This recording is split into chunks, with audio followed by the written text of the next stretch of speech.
Animal politique, la conclusion donc de ce colloque.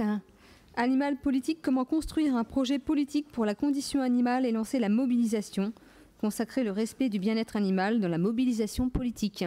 Donc nous accueillons pour cette table ronde Melvin Josse, Corinne Pelluchon et Laurence Abeille. Alors,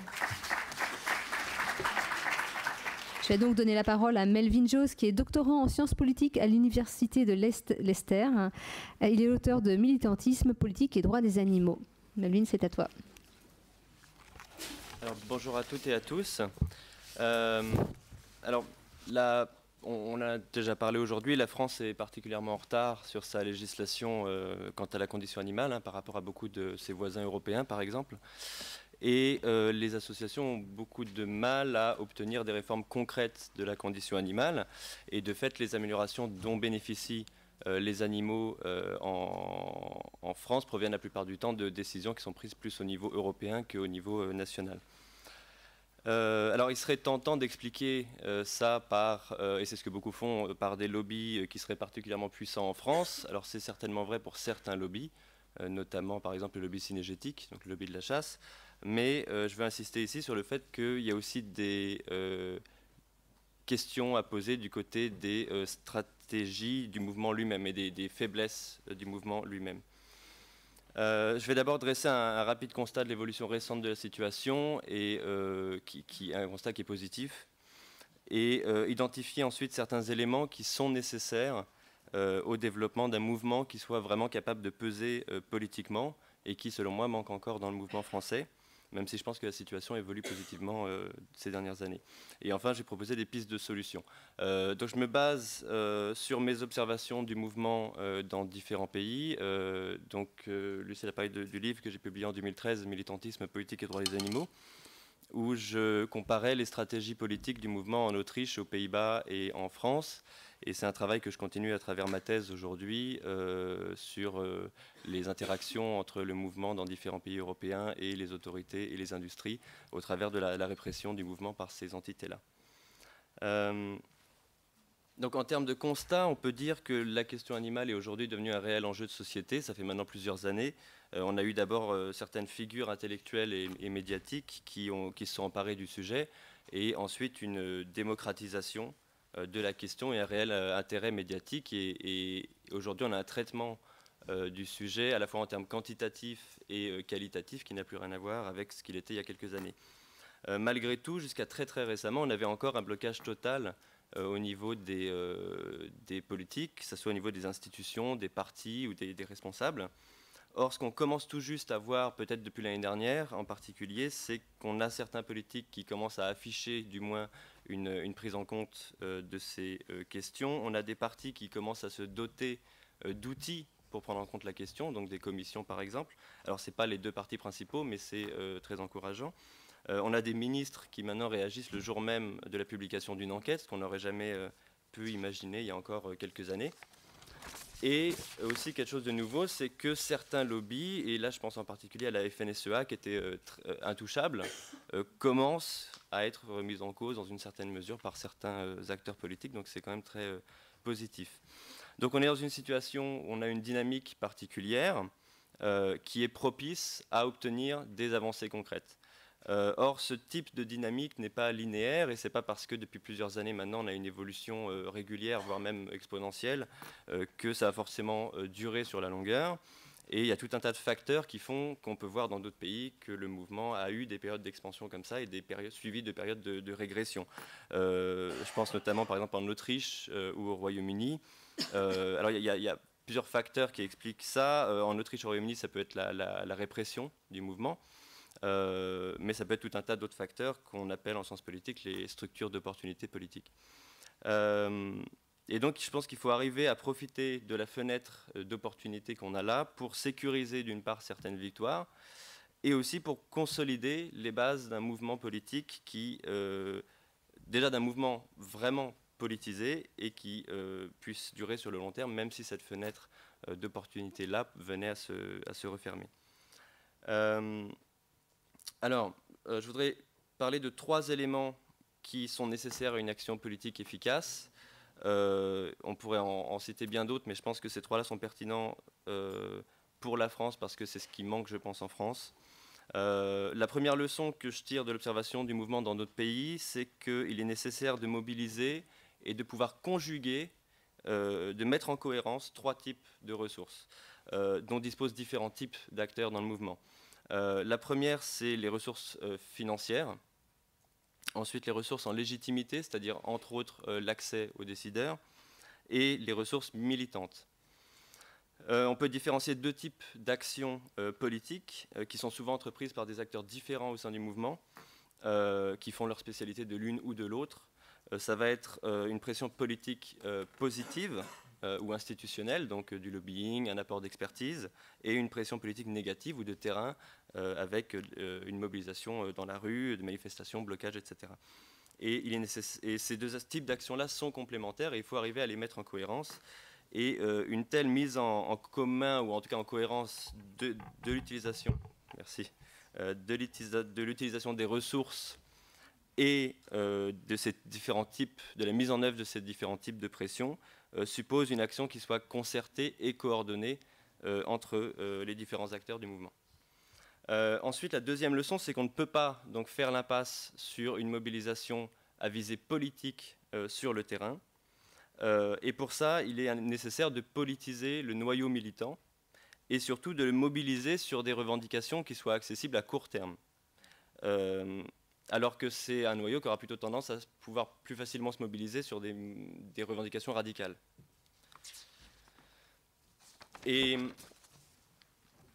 la littérature politique sur les mouvements sociaux souligne qu'il y a des succès, qu'il faut des succès initiaux pour pouvoir lancer une dynamique vertueuse par laquelle ces succès-là vont permettre de plus facilement mobiliser des ressources militantes et financières qui, à leur tour, vont rendre plus de victoires possibles, et ainsi de suite.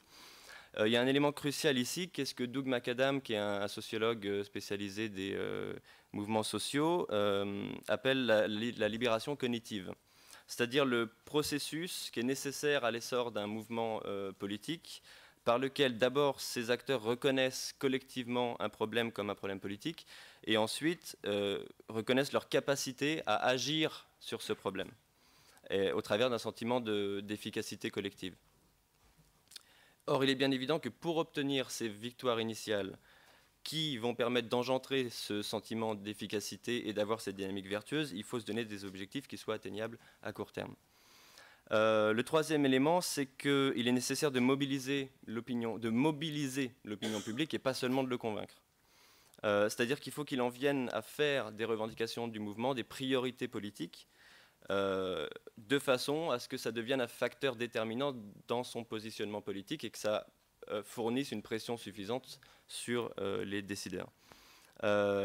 Et pour mobiliser le public et qui soutienne le mouvement, il faut que l'écart entre les revendications qui sont portées par les militants et celles qui peuvent mobiliser un public plus large ne soit pas trop important, et il faut que ces revendications paraissent atteignables. Donc ça ne veut pas dire que le mouvement ne peut pas avoir des revendications radicales à côté des campagnes politiques et sensibiliser à la nécessité d'abolir l'exploitation animale, mais quand il met en œuvre des stratégies politiques, des campagnes politiques, il faut que ces revendications puissent paraître atteignables et soient acceptables pour une majorité de gens dans l'opinion. Donc je voudrais me focaliser maintenant sur les faiblesses du mouvement français quant à ces points-là. Donc je vais parler, il y a une dimension culturelle d'abord, qui est un manque de politisation du mouvement, traditionnellement, mais qui commence à se combler, mais qui implique une difficulté à mobiliser les militants sur des revendications politiques pragmatiques, et par voie de conséquence à mobiliser plus largement au-delà de ce noyau militant. Je vais ensuite parler de la dimension organisationnelle. Donc ça, la dimension culturelle concerne plus la base du mouvement, hein, les militants de terrain. La dimension organisationnelle concerne peut-être plus les associations elles-mêmes, qui est qu'on pourrait fortement renforcer la cohérence et la synergie entre les différents acteurs du mouvement. Pour ce qui est de la dimension culturelle, je voudrais distinguer 2 étapes nécessaires dans la politisation du mouvement.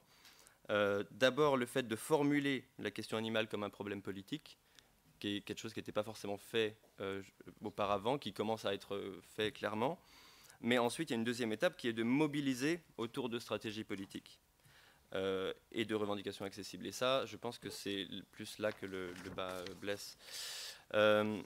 Alors, une des caractéristiques du mouvement animaliste moderne, et en particulier de sa frange abolitionniste, qui est celle qui mobilise le plus sur le terrain, est un certain désintérêt pour l'action politique, c'est-à-dire changer les règles de la société au profit de stratégies d'ordre social, c'est-à-dire de changer les comportements individuels. Alors, ce n'est pas un phénomène qui est propre à la France, loin de là. On retrouve ça un peu partout dans le mouvement animal, enfin, dans différents pays avec le mouvement animaliste. Mais dans certains pays, ce mouvement a opéré une transformation culturelle vers une plus grande politisation et ça a porté ses fruits. Donc, c'est par exemple le cas en Autriche ou aux Pays-Bas que j'évoquais tout à l'heure. Et cette focalisation sur des stratégies d'ordre social, elle pose un problème d'efficacité parce que si l'action d'ordre social est importante et qu'elle a très certainement permis, à côté d'autres facteurs, de faire dans une certaine mesure changer certains comportements de consommation, on peut douter de l'efficacité de cette stratégie seule pour obtenir des changements substantiels ou, pour les abolitionnistes, atteindre à long terme le but abolitionniste. Et pour s'en convaincre, il suffit de regarder les sondages qui montrent qu'il y a systématiquement un écart important, très important, entre la proportion de personnes qui condamnent une pratique et celles qui, de fait, boycottent les produits qui résultent de cette pratique. Et donc, on se rend compte qu'il ne suffit pas de convaincre les gens qu'une pratique est mauvaise pour que ça se traduise dans les actes. Par contre, une fois que le public est convaincu, il soutiendra une évolution de la législation pour interdire cette pratique. Et donc, mon propos n'est pas de dénigrer l'action d'ordre social, mais de dire qu'elle ne suffit pas seule et qu'il faut qu'elle soit pensée conjointement avec l'action politique. Alors, je tiens quand même à souligner qu'il y a des évolutions positives à cet égard ces dernières années, qu'on a un intérêt croissant dans le mouvement pour les questions, pour la politisation du mouvement. Il y a un livre très intéressant qui va être publié bientôt, je crois que vous avez traduit. Non, pas traduit, je postface. Ah pardon, d'accord, oui. Alors, voilà, qui s'appelle Zoopolis, de Will Kimlicka et Sue Donaldson, qui est extrêmement intéressant. Et on voit qu'il y a de plus en plus d'associations, dont ce n'était pas forcément l'habitude auparavant, qui s'intéressent à des stratégies politiques et qui mettent en œuvre certaines initiatives. Malgré tout, le mouvement peine à mobiliser sur le terrain autour de revendications politiques accessibles. Et de fait, quand on regarde les actions qui mobilisent, on a des actions qui sont de l'ordre du témoignage symbolique, qui sont dans un but de changement social, soit pour faire fermer des établissements précis, ou soit d'ordre politique, mais à tellement long terme que le but n'est pas tant d'agir sur les politiques publiques actuellement que de faire réfléchir le public à la question de manière politique.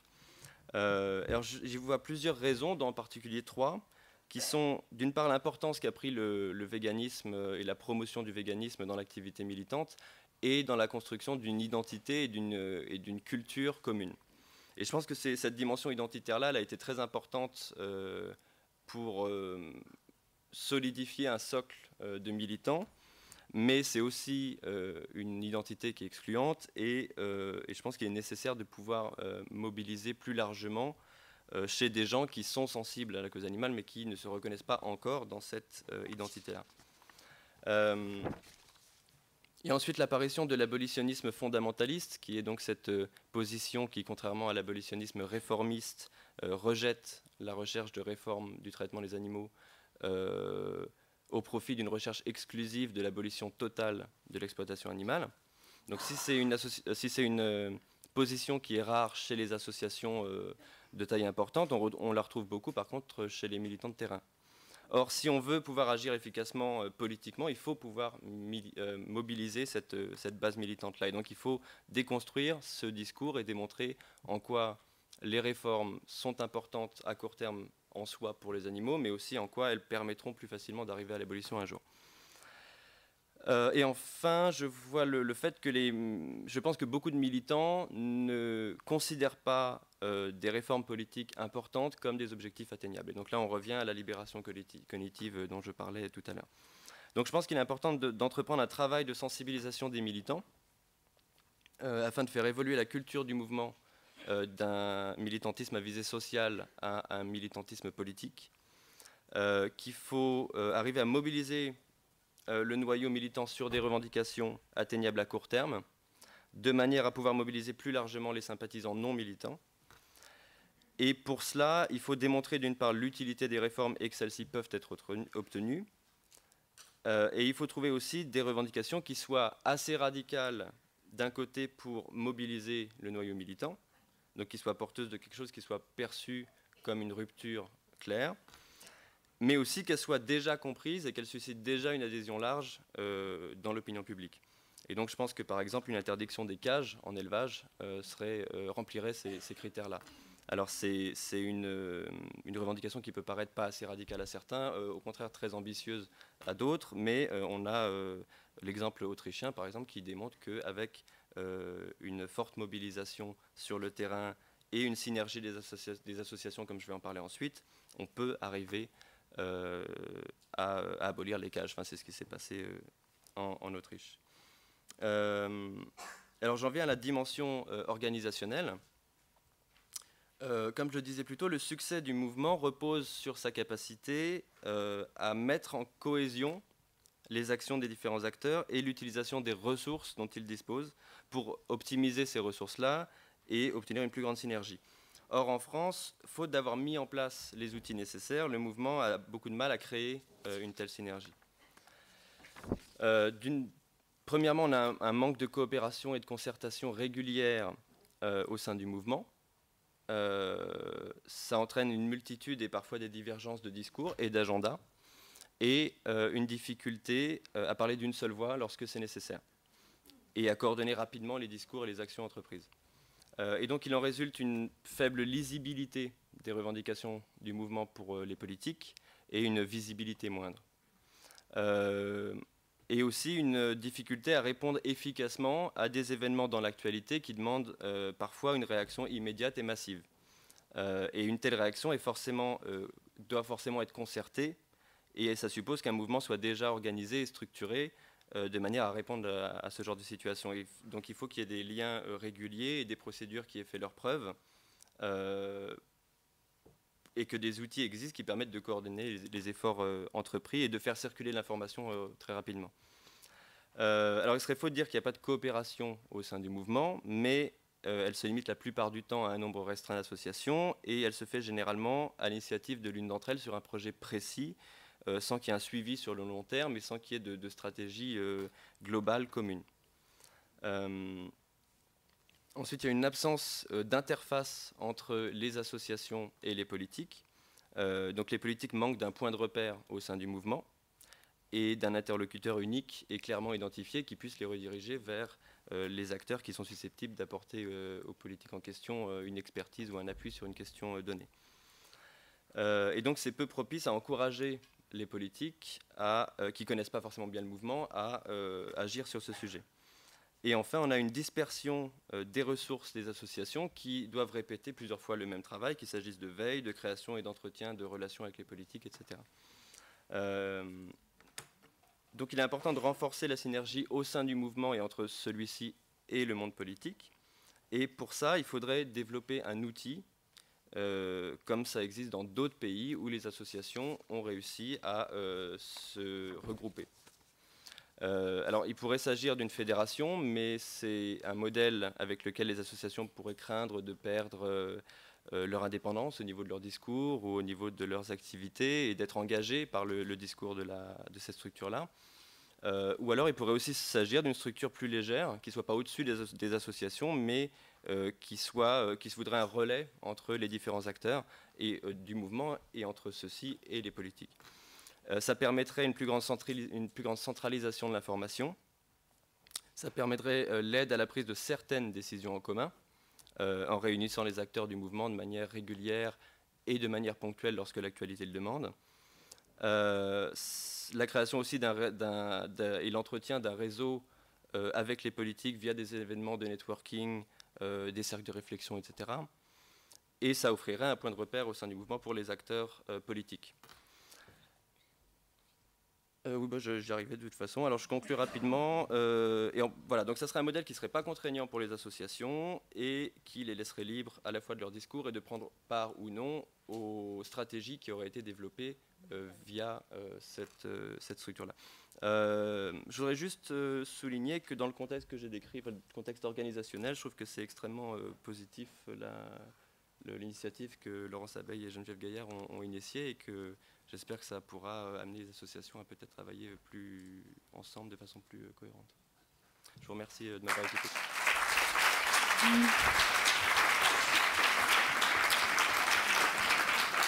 Merci Melvin. Nous allons maintenant donner la parole à Corinne Pelluchon, qui est professeure de philosophie. Elle est spécialisée en philosophie politique et en éthique appliquée, donc bioéthique, éthique animale et environnementale. Elle enseignait à l'université de Besançon, de Franche-Comté à Besançon. Et elle vient donc, comme le disait Melvin, de terminer la préface de la traduction en langue française de Zoopolis de Sue Donaldson et Will Kymlicka, ouvrage majeur sur les droits politiques donnés aux animaux. Corinne, c'est à toi.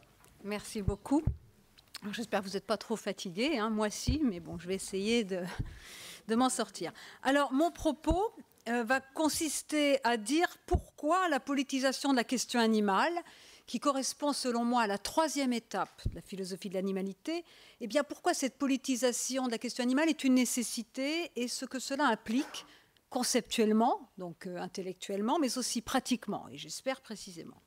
Donc dans une première partie, je ferai un bref rappel des deux premières étapes de la question animale et je montrerai que cette troisième, la politisation de la question animale, exige de penser la justice envers les animaux, mais surtout d'opter pour une théorie politique des droits des animaux. Il s'agira de la distinguer d'une théorie seulement juridique. Et plus précisément, j'essaierai de montrer que cette approche politique repose sur la prise en considération d'une dimension de la sentience, et je définirai les étapes de ce terme qui est important.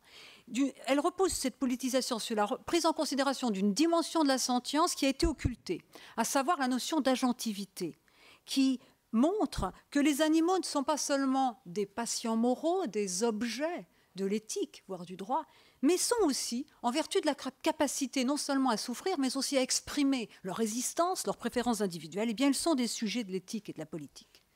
Deuxième partie, il s'agira de voir en quel sens on peut inscrire leurs intérêts dans la définition du bien commun. En quel sens notre politique est une zoopolitique, dans la mesure où nous sommes impliqués, où ils sont impliqués dans la plupart de nos activités, sinon dans la quasi-totalité de nos activités, mais cette communauté de fait est-elle une communauté politique, et en quel sens surtout ? Faut-il penser, comme Kymlicka et son épouse Donaldson, dans leur merveilleux livre, Zoopolis, une théorie politique et des droits des animaux, que la théorie de la citoyenneté appliquée aux minorités, donc aux humains, peut être transférée aux animaux ?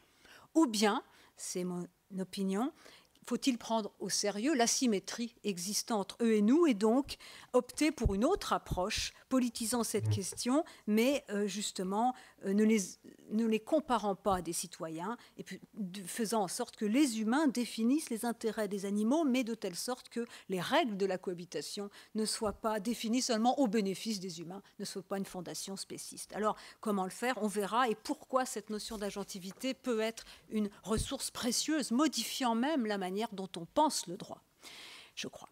Alors, donc, première partie, rapidement, donc, les trois étapes de la philosophie de l'animalité que je vais juste rappeler très vite, justement parce qu'elles sont chacune fondées sur une conception de la sentience qui, eh bien, va bouger et qui, sans doute, est insuffisante aujourd'hui. Alors, tout le monde sait que l'éthique animale, représentée en particulier par Peter Singer, en 1975, la libération animale, Tom Regan, qui accorde des droits aux animaux, qui les fonde sur le sujet d'une vie, donc sur le fait de sentir que sa vie se déroule bien ou mal, eh bien, ce sont les représentants de l'éthique animale et leur point commun, puisqu'ils ont de grandes différences argumentatives, eh bien, leur point commun, c'est de dénoncer le spécisme et surtout, de s'appuyer sur une notion de la sensibilité ou de la sentience comme capacité à souffrir. Alors, justement, cette éthique pathocentrée, eh bien, elle est liée sur la sensibilité, elle est articulée chez eux à une ontologie cognitiviste, qui est fondée sur la capacité plus ou moins développée des animaux à ressentir la douleur, la souffrance en fonction justement de leur capacité cognitive. Et donc, ils vont établir une sorte de hiérarchie entre les animaux qui ont plus ou moins d'intérêt à défendre, plus ou moins de dommages, ils subissent plus ou moins de dommages parce que, bien, par exemple, entre l'huître et le cheval, il y aurait des différences. Et c'est ce que disent à la fois Tom Regan et Peter Singer. C'est même le problème peut-être de cette démarche. En allant très vite, excusez-moi, mais à la fin des années 90, une autre approche de la question animale s'impose, avec entre autres les travaux de Jacques Derrida et d'Elisabeth de Fontenay, qui chacun à leur manière font de la question animale une question stratégique, permettant de démonter toutes les catégories en servi à instituer un propre de l'homme, dont ça a été vu ce matin, tout le monde s'accorde, grâce aux travaux des éthologues, entre autres, à reconnaître que ces frontières tracées entre d'une part la nature, d'autre part la liberté, d'une part la culture, d'autre part encore la nature, et tout cela, d'une part celui qui me dit tu ne tueras point et celui dont la mort provoquée ne serait rien, et bien toutes ces frontières finalement apparaissent discutables, en tout cas arbitraires. Alors ils vont donc montrer comment la question animale est le lieu d'une déconstruction donc de ce qu'ils appellent un humanisme lié à l'institution donc de catégories qui organisent la domination de l'homme, voire d'un sujet mâle, blanc. Alors, ce que je veux dire ici, c'est que chez eux, la sensibilité n'est plus capacitaire, elle est non-pouvoir au cœur du pouvoir, elle est vulnérabilité. Donc on a quelque chose qui, là, annonce ce qui sera la troisième étape, laquelle je vais plus insister, la politisation de la question animale, donc zoopolis et même mon travail. Alors cette politisation de la question animale, elle part d'un paradoxe qui a été souligné précédemment, c'est-à-dire le fait qu'il y a... On n'a jamais autant parlé des animaux, mais rien ne change dans leur vie. Et les auteurs qui politisent cette question sont désireux de tirer les leçons de l'échec relatif des éthiques animales et de toutes les théories philosophiques et juridiques qui n'ont pas démantelé le système d'exploitation qui impose chaque année à des milliards d'animaux des souffrances intolérables. Alors l'idée, c'est d'organiser la cohabitation entre humains et non humains de telle sorte que les intérêts de ces derniers soient inclus quand même dans la définition du bien commun. Donc, deuxième point caractéristique de cette politisation, on part des relations que nous avons, de fait, de la cohabitation que nous avons avec les animaux, du fait que nous partageons la terre avec eux et que ces relations impliquent non seulement des devoirs d'humanité à leur égard, mais aussi des obligations que le droit doit traduire. Et alors que les théories juridiques classiques des droits des animaux protégeaient leur inviolabilité, ou disons disaient qu'il fallait protéger leur inviolabilité, c'est-à-dire les soustraire au dépeçage, à l'enfermement, etc., donc énonçaient des interdictions, des droits négatifs, là l'idée va être plutôt de se dire ce qu'ils sont en droit d'attendre de nous, compte tenu de leur spécificité, de leurs besoins éthologiques, mais aussi des relations que nous avons à leur égard. Donc on passe d'un discours négatif des interdictions à un discours plus positif, centré sur les obligations. Plus profondément, et je crois que c'est ça qui mérite d'être plus souligné, plus encore que ne le font Kymlicka, qui passe très vite là-dessus. Il me semble que le passage de l'éthique à la justice envers les animaux dépend de la prise en compte de l'agentivité. Et alors, c'est quoi l'agentivité? D'abord, rappel de la notion de sentience, qu'on trouve chez tous les philosophes de l'animalité, qui vient du mot sentience. Donc, ressentant, c'est la capacité à éprouver le plaisir, la douleur, la souffrance de manière subjective et individuelle, de le vivre à la première personne. La plante ou les pierres peuvent subir des préjudices, mais la sentience distingue les êtres chez lesquels ce préjudice est senti à la première personne, qui est donc subjectif, individuel, etc. Donc pour les premières, les plantes, on parlera de respect, mais la violation des intérêts des animaux, et des humains aussi, pose un problème de justice. Donc ça, c'est pour répondre au cri de la carotte. Ensuite, puisqu'on nous le dit souvent, pourquoi il n'y a pas de justice pour la carotte? Eh bien, pour cette raison. Plus précisément, la sentience ne se réduit pas à la capacité à souffrir, mais elle désigne le fait d'avoir des intérêts à défendre. C'est quoi? C'est le désir de vivre et de s'épanouir, la peur de la mort, mais aussi la résistance aux conditions qui sont imposées à l'animal, mais aussi l'expression du plaisir et de la volonté de nouer des liens avec tel ou tel. C'est cette insistance non seulement sur le statut de moi vulnérable et sur l'agentivité, donc définie comme pouvoir d'exprimer ses préférences et ses besoins individuels et de résister, qui conduit à affirmer que les animaux ne sont pas seulement des patients moraux, ou des objets de notre considération morale. Non seulement il y a toujours quelqu'un derrière la fourrure et les plumes, mais ce quelqu'un, donc ce sujet individué, sait communiquer ses intérêts, même si la plupart du temps, ses conditions de détention ne lui en donnent pas l'occasion. Donc ça veut dire que les animaux sont en ce sens-là des sujets de l'éthique et de la politique. Alors il va falloir dire comment. Donc la zoopolitique, ce mot désigne le fait que notre politique est toujours une zoopolitique parce que nous sommes toujours dans le transport, dans l'éducation, dans l'élevage. Nous impliquons toujours les animaux, même si évidemment on ne leur donne pas leur avis. Pourquoi politique? Pourquoi cette communauté de fait est aussi une communauté politique? Eh bien parce que qui dit politique dit conflit. Conflit d'intérêts. Les intérêts des uns s'opposent aux intérêts des autres ou les menacent. Qu'il s'agisse de l'élevage, de la manière dont les animaux liminaires, les écureuils, les renards empiètent sur notre territoire, ou de la faune sauvage dont nous détruisons l'habitat. Or, la caractéristique de notre société, qui est fondée sur l'exploitation, eh bien, c'est que le fait, nous traitons les animaux comme de simples moyens au service de nos fins. C'est en ce sens-là qu'elle est injuste. Donc parler de zoopolitique, c'est évidemment dénoncer le préjugé spéciste qui implique la négation de toute valeur propre aux autres espèces. Mais l'intérêt, c'est de passer de la dénonciation à la proposition. Et les animaux ne comptent pas parce que des humains bien intentionnés l'auraient décidé, en s'arrogeant le droit de distinguer entre ceux qui méritent d'être protégés, le chat, et ceux qui ne seraient que des objets ou animaux de rente. Mais les animaux comptent par eux-mêmes, donc parce qu'ils existent, que leur droit de vivre et s'épanouir, leurs besoins éthologiques, donc les normes de l'espèce, limitent notre droit d'en user comme bon nous semble, mais aussi parce qu'ils ont cette agentivité et cette capacité, pour autant qu'on les écoute ou qu'on les laisse s'exprimer, de dire quels sont ce qu'ils veulent, avec leur biographie derrière. Donc nous avons ici affaire à une théorie politique des droits des animaux, donc qui se démarque d'une approche simplement juridique où le droit est encore le symptôme d'un règne sans partage de l'espèce humaine qui décide du droit de vie, de mort de tous les autres vivants en fonction de ses fins et les condamne à n'être que des objets choyés ou méprisés. Plus précisément, la zoopolitique donc suppose que les relations entre humains et animaux ne sont pas organisées seulement au bénéfice des humains et que nous puissions promouvoir des circonstances de la justice, je reprends cette expression à Rawls, où justement nous fassions le moins de mal possible aux animaux et puissions garantir la préservation de leurs intérêts. Donc ce qui est intéressant, c'est de voir que l'agentivité des animaux est le point de départ de leurs droits. Bien sûr, nous, humains, formulons ces droits. Nous formulons en termes juridiques ce que les animaux sont en droit d'attendre de nous. Nous énonçons leurs droits, mais nous ne sommes pas la source exclusive de la légitimité. Alors l'intérêt de l'approche de Kymlicka et de Donaldson, c'est surtout d'arriver à une théorie relationnelle, ce sera donc ma deuxième partie, grandeur et limite de leur théorie, l'approche relationnelle du droit et surtout de sortir du discours universel. Vous savez, c'est l'exemple qu'ils prennent.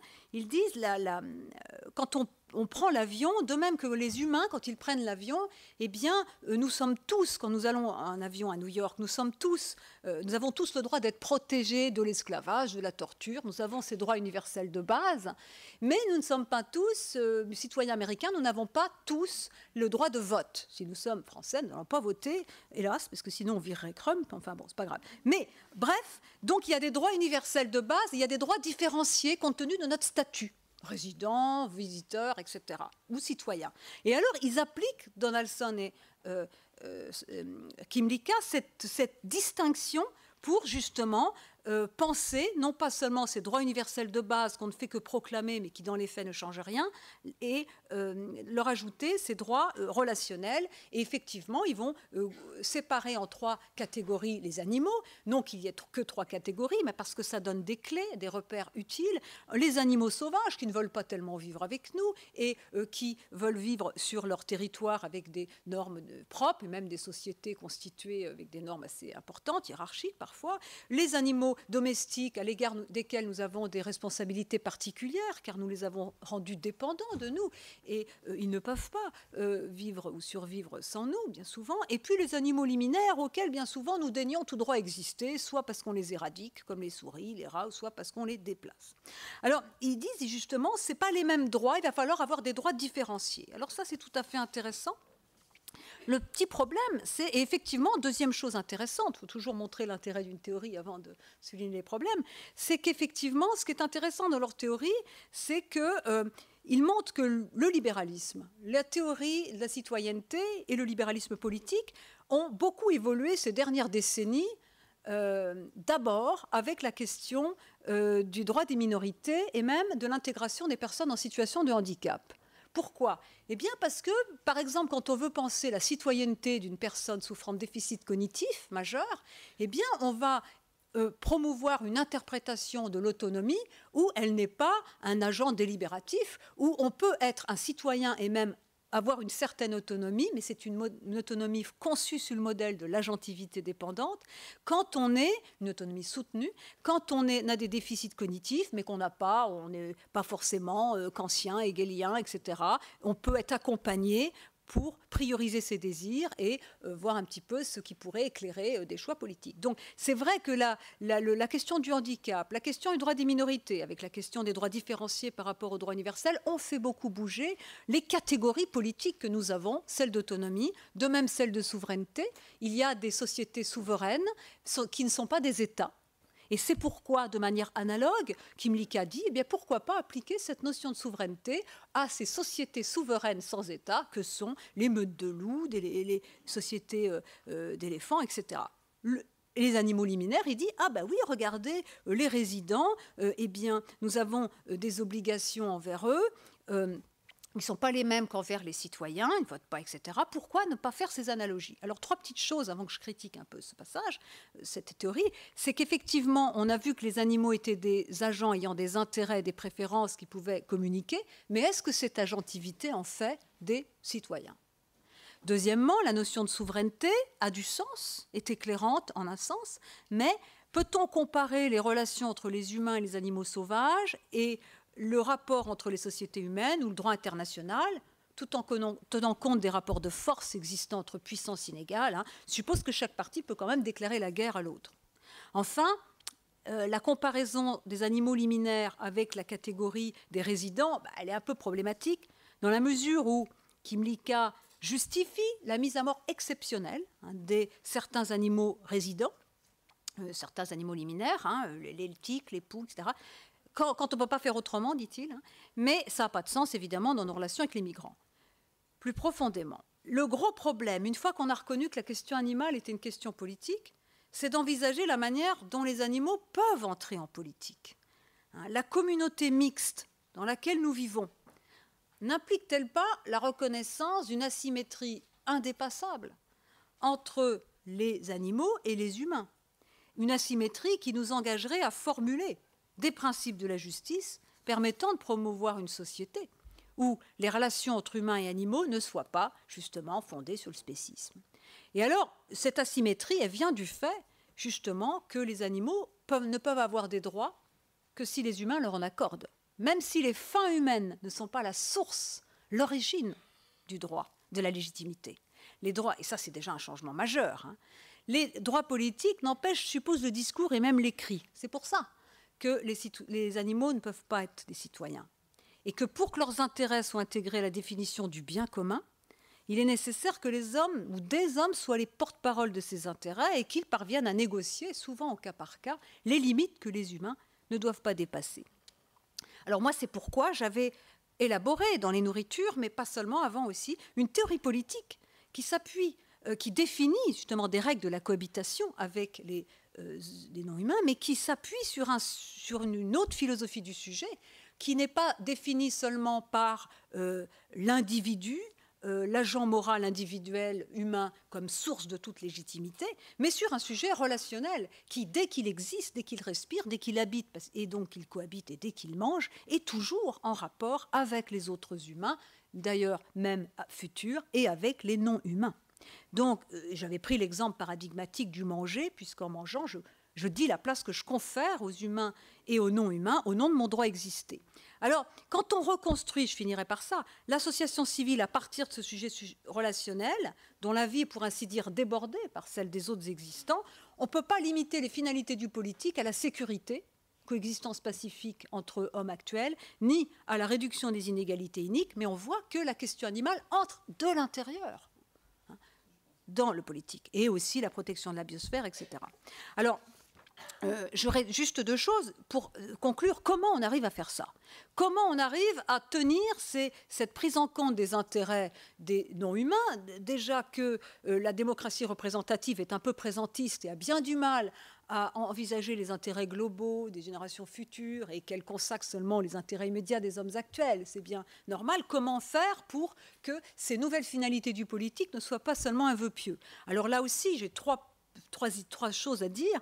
La première, et je renvoie au travail que j'avais fait à la suite de celui qui existe chez Dominique Bourg sur l'idée d'une 3e chambre composée de représentants, mais lui, il se bornait à la question seulement environnementale. Moi, j'avais imaginé une 3e chambre veillant aussi à ce qu'un volet composé donc de gens tirés au sort à partir justement d'associations de la protection animale qui ont fait leurs preuves, mais qui ensuite sont tirés au sort pour éviter les abus de pouvoir, mais qui permettaient de veiller, ça c'est très important, à ce que dans toutes les lois, transport, élevage, éducation, un volet conditions animales soit intégré de manière transversale. Et moi j'insiste beaucoup sur la notion de transversalité, puisque d'abord ça éviterait les incohérences et les injonctions contradictoires qui saturent l'espace public, où d'un côté on dit vive la COP21 et puis on nous fait du nucléaire, d'un côté on dit ah oui il faut faire attention aux animaux et on met vivisection, etc.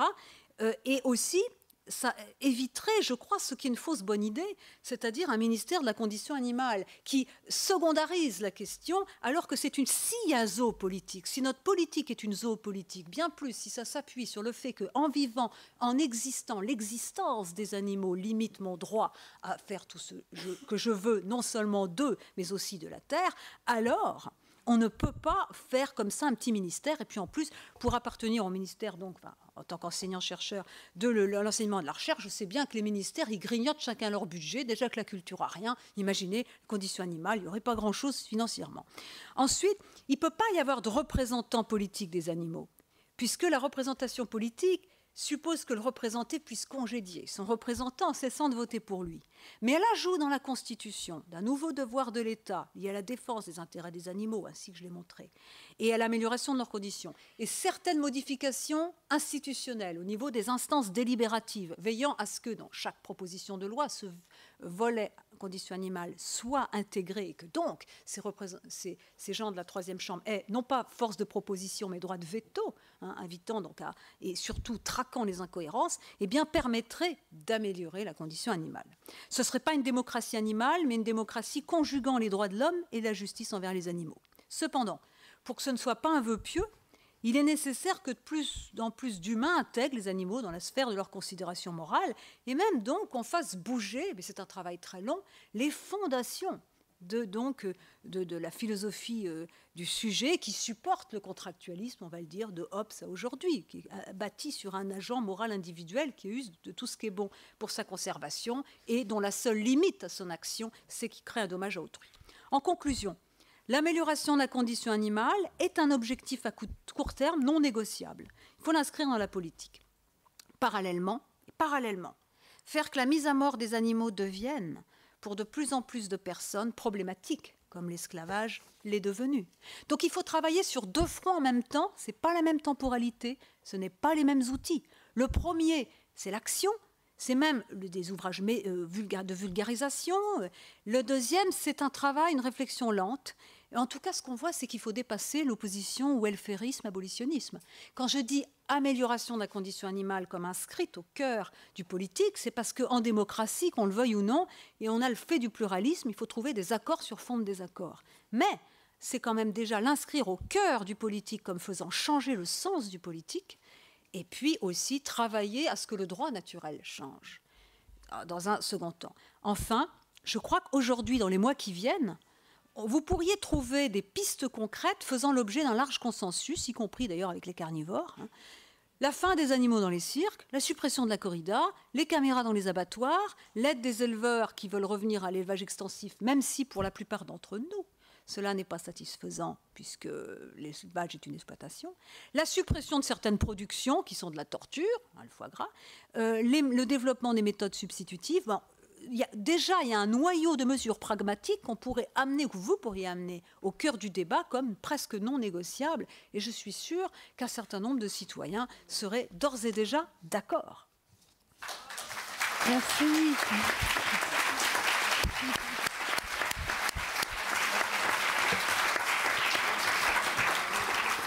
Merci beaucoup, Corinne. Alors, Alors, Laurence Abeille va conclure cette table ronde. Donc, Laurence Abeille, pour mémoire, est députée du Val-de-Marne, présidente du groupe d'études sur la biodiversité à l'Assemblée nationale. Laurence, la parole, c'est à toi. Merci beaucoup. Pas facile d'intervenir après les deux intervenants précédents. Je voudrais vous dire que moi, je suis venue à la politique sur la question des discriminations. Je me suis fait cette réflexion en écoutant les débats aujourd'hui, et pas spécifiquement sur la question de la condition animale et des discriminations finalement qui sont infligées aux animaux. Et c'est par le biais plutôt de l'écologie un peu en général et de la question de la destruction de la planète en particulier, si je puis dire, que je suis venue à ce sujet de la condition animale. Je suis présidente du groupe d'études sur la biodiversité et donc cette notion de biodiversité, ça veut bien dire que nous vivons dans des écosystèmes, un écosystème, et que chaque élément de cet écosystème est nécessaire pour la vie sur cette planète. Et puis on se rend compte, quand on rentre un peu dans le sujet, que finalement, nous, les humains, sommes finalement pas indispensables à la vie sur la planète, et que notre disparition n'empêcherait pas la vie de subsister sur cette terre. Finalement, nous n'y sommes peut-être pas totalement indispensables. Et puis quand on regarde un petit peu plus en arrière, on se rend compte aussi que nous sommes, Homo sapiens, depuis notre apparition, finalement les plus grands prédateurs, les plus grands destructeurs qu'il y ait jamais eu sur cette planète. Et quand j'ai réalisé ça, je me suis dit, bon, il y a vraiment un sujet politique qui est de pouvoir préserver la vie sur Terre, mais les hommes et les femmes aussi. Et donc, il faut arrêter de détruire ce qui nous entoure, parce que nous allons y perdre nous-mêmes la vie. Je crois que donc de protéger l'environnement et de s'intéresser à la question de la condition animale, c'est aussi, je crois, une condition de survie pour l'humanité, nous et le reste. Alors, on parle ici de construction de projets politiques et de mobilisation. Construction d'un projet politique, c'est quelque chose d'assez complexe, parce que, on l'a beaucoup évoqué aujourd'hui, il s'agit de trouver les éléments d'un côté de radicalité et les éléments du compromis. Et la politique, ça avance un peu toujours de cette façon-là, toujours en tenant compte des différentes approches, des différents mouvements. Et si on n'en tient pas compte, finalement, on avance tout seul. Et arriver à faire valoir une position, à faire valoir un projet et à le mener à bien, implique nécessairement, à un moment donné, de trouver des convergences et de se rassembler sur un projet. Pour construire ce projet, il faut donc écouter tout le monde, et que tout le monde s'écoute. Ce qui n'est pas forcément évident. Et ce n'est pas forcément évident ici dans les associations qui constituent ce collectif. Ce n'est pas évident non plus ailleurs sur d'autres sujets. On est tout le temps confronté à ces tensions un peu permanentes entre des intérêts plus ou moins particuliers et la notion de l'intérêt général. Et j'aime bien quand on parle de bien commun et d'intérêt général, parce que aujourd'hui, quand on en parle en politique, on oublie complètement que l'intérêt général, c'est pas que nous, humains, c'est aussi nous, les animaux et notre environnement. Parce que j'oublie pas aussi les habitats, les écosystèmes. Par rapport aux animaux, je pense que c'est aussi essentiel que ça l'est pour nous. Nous sommes un peu tous ensemble dans une espèce de monde qui est en grande difficulté. Et le projet politique autour de la condition animale, je pense que c'est un projet phare, parce qu'il permet de parler aussi de beaucoup d'autres choses qui sont reliées à ce projet, à cette question de la condition animale. En politique, dans les institutions dans lesquelles nous sommes aujourd'hui, il faut effectivement repérer où se passent les décisions, comment ça fonctionne. Et la plupart des militants de terrain dont vous avez parlé tout à l'heure, en fait, ne connaissent pas du tout le fonctionnement des institutions et ne connaissent pas du tout le fonctionnement des assemblées parlementaires, par exemple, ni parfois d'ailleurs le fonctionnement d'un conseil municipal ou d'une région, etc. Ils ne savent pas qui a le pouvoir de quoi.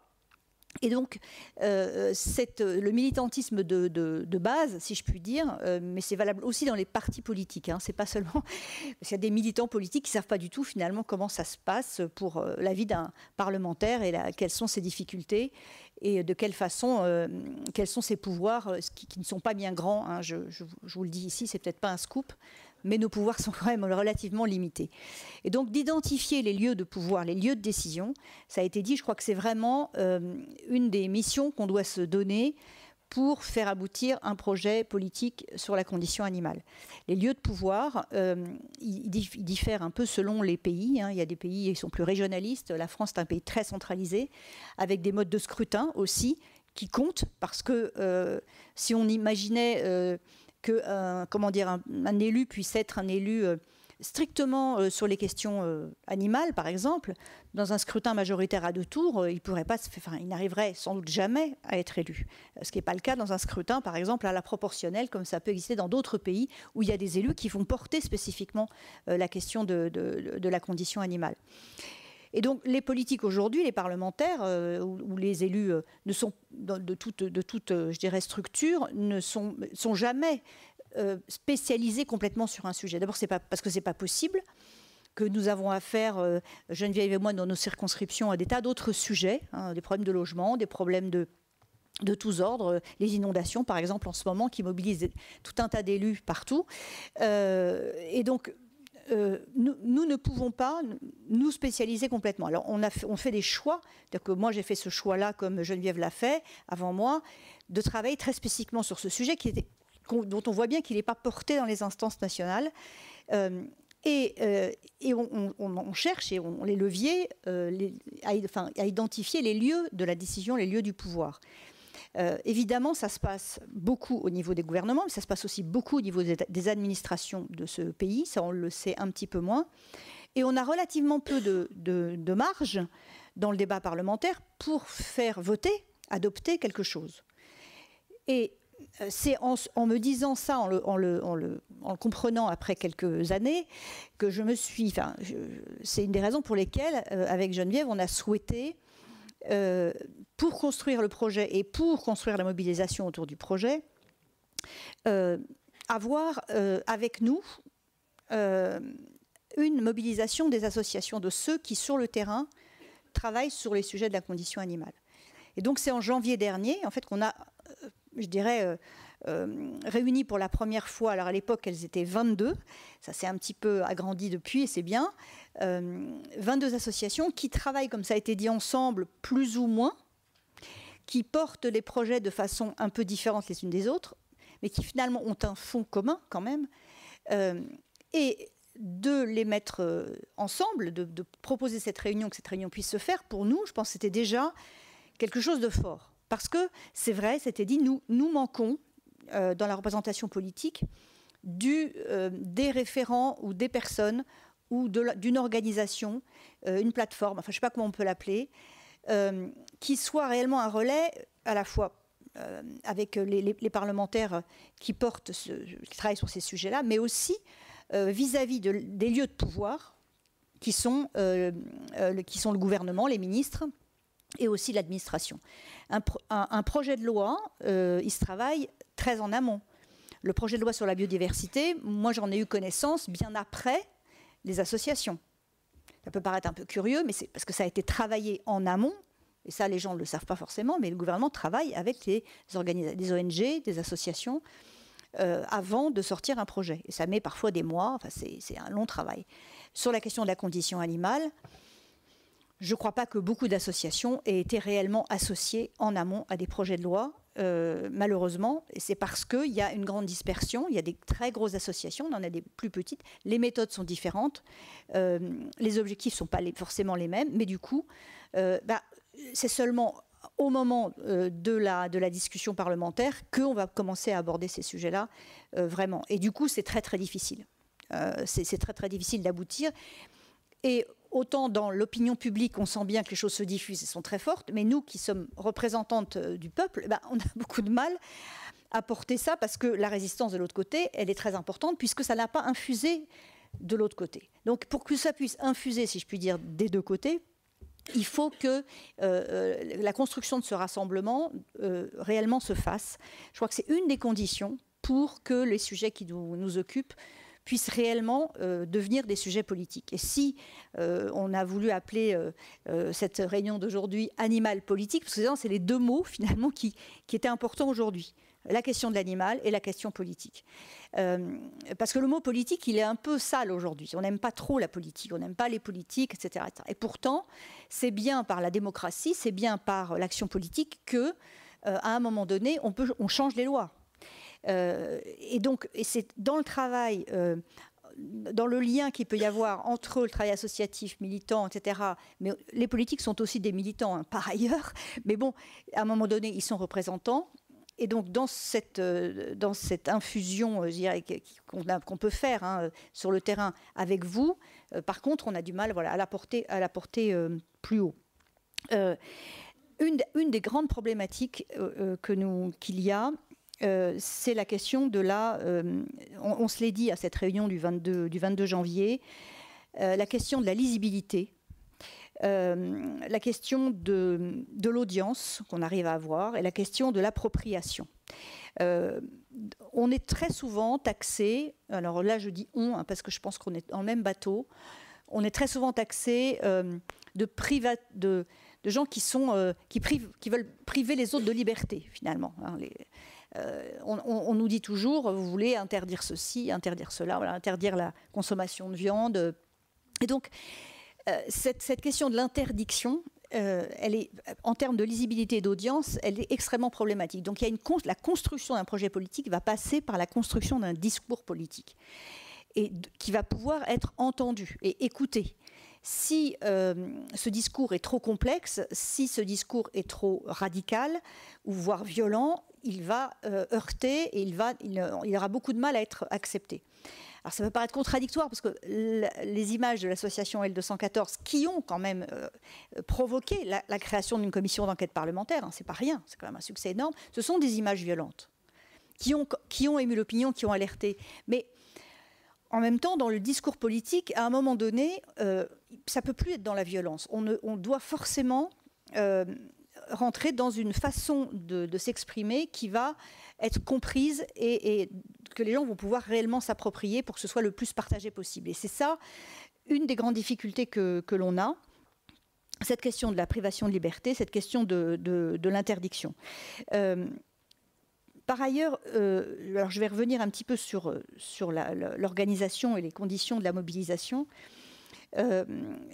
Nous avons décidé à cette réunion du 22 janvier de lancer immédiatement la création, la constitution de groupes de travail sur un certain nombre de thématiques. Pourquoi ? Parce que pour aboutir à une plateforme commune, à un manifeste qui doit être quelque chose de fort, d'audible, de lisible, que les gens vont pouvoir s'approprier, mais qui va s'adresser non seulement à la société, mais précisément aux politiques pour l'année 2017. Donc il fallait déjà commencer à ce que les grandes associations présentes puissent se mettre à travailler ensemble. Alors le travail a commencé assez doucement, je dirais, avec l'aide de Lucille qui aide à coordonner tout ça. Mais je crois que réellement cette mobilisation, Geneviève et moi, on ne va pas pouvoir, enfin on fait beaucoup, on va essayer, on va évidemment continuer, mais on ne fait pas que ça, c'est vrai. Et donc le travail que vous avez à faire, il est très très important. Les groupes de travail qui se sont constitués, il y en a un qu'on a appelé, alors c'est des titres qui sont tout à fait provisoires et pas très... voilà.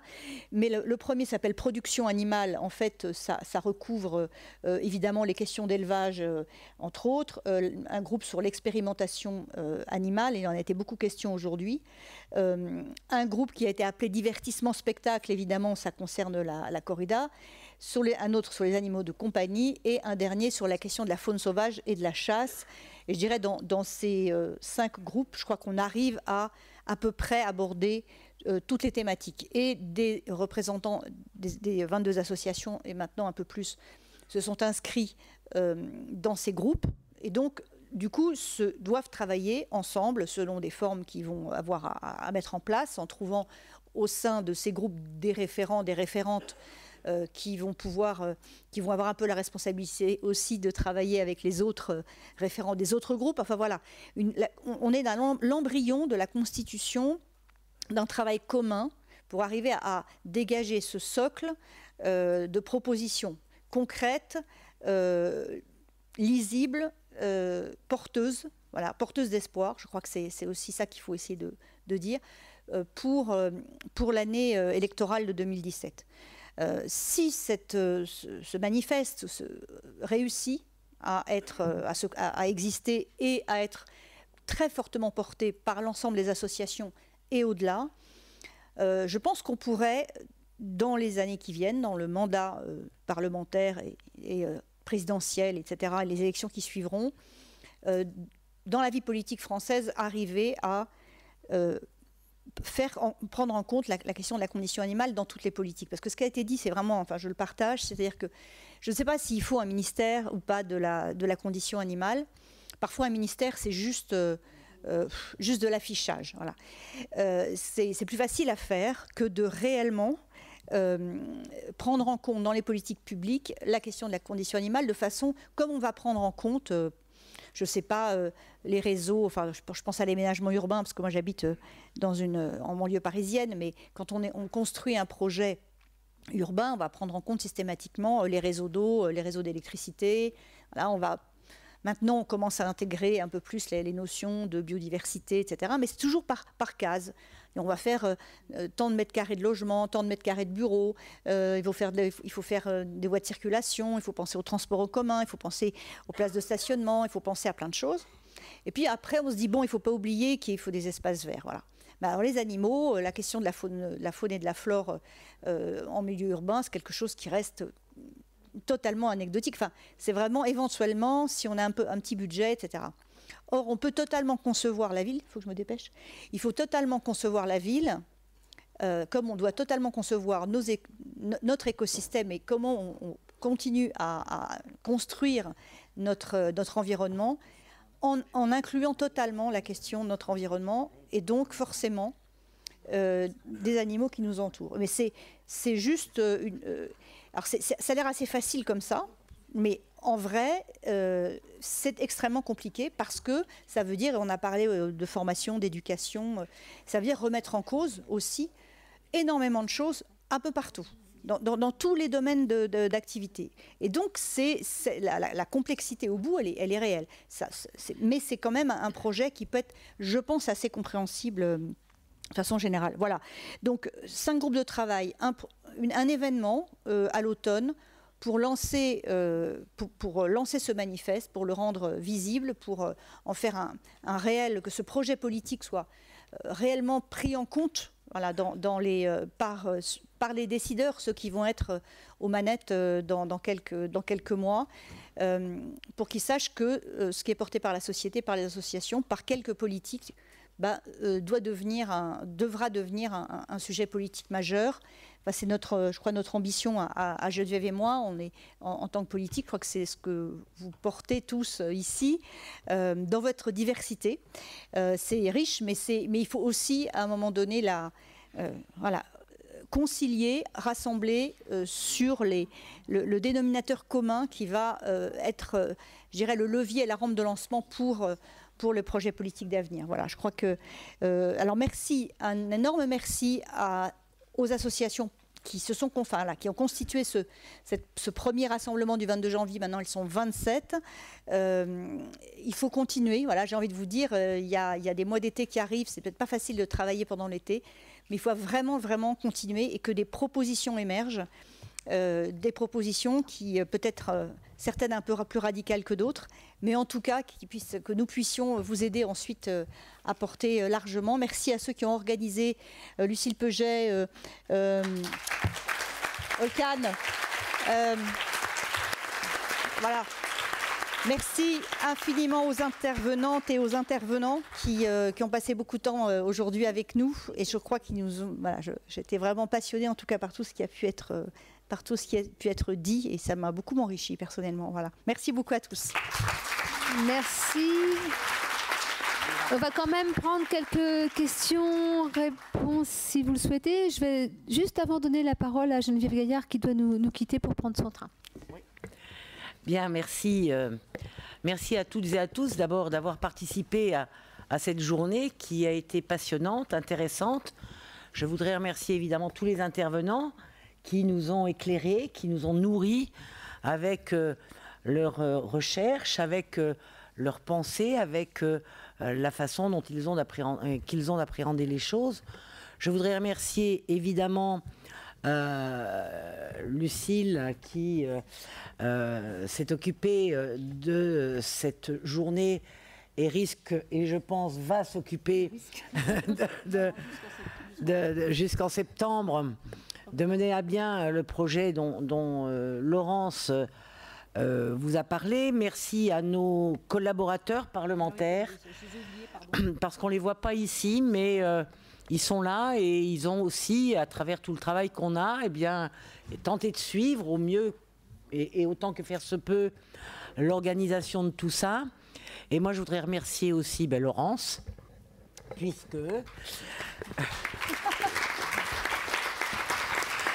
est, et vous le savez, on est toujours meilleur, plus efficace quand on est deux que quand on est un. Et donc, voilà, même si nous n'appartenons pas au même groupe politique, vous l'avez compris, eh bien, nous avons des points communs qui nous ont permis d'avancer sur ces sujets, au-delà des différences que nous pouvons avoir. Et nous savons en grande partie les dépasser, parce que même sur la loi biodiversité, nous n'avons pas toujours le même point de vue. Mais quand il s'agit d'agir, quand il s'agit d'avancer, quand il s'agit de laisser la place aux êtres vivants, à leur mode de vie, à leurs écosystèmes, bien là, on se retrouve. Et donc, je pense que ce que l'on peut faire à 2, c'est compliqué à faire à 27, mais ça peut se faire quand même. Donc, moi, j'espère que vous arriverez, qu'on pourra, pour l'année 2017, qui est une année importante, eh bien, proposer des choses. Moi, je serai peut-être plus là, mais je serai là derrière. Proposer un certain nombre de choses qui seront prises en compte à tous les niveaux, parce qu'il y a encore beaucoup de travail à faire, même si ça a été dit, les choses avancent. Mais vous vous rendez compte, depuis 1976, certes elles ont avancé, mais pour moi elles n'ont pas avancé suffisamment vite. Mais enfin bon, ça c'est mon point de vue. Donc merci à vous, je dois partir parce que en raison de la grève, je n'ai plus qu'un train ce soir. Et donc je vais aller le prendre. Je vous laisse poser des questions. Merci pour cette belle journée. Et puis au plaisir de se revoir probablement en septembre. Ou octobre.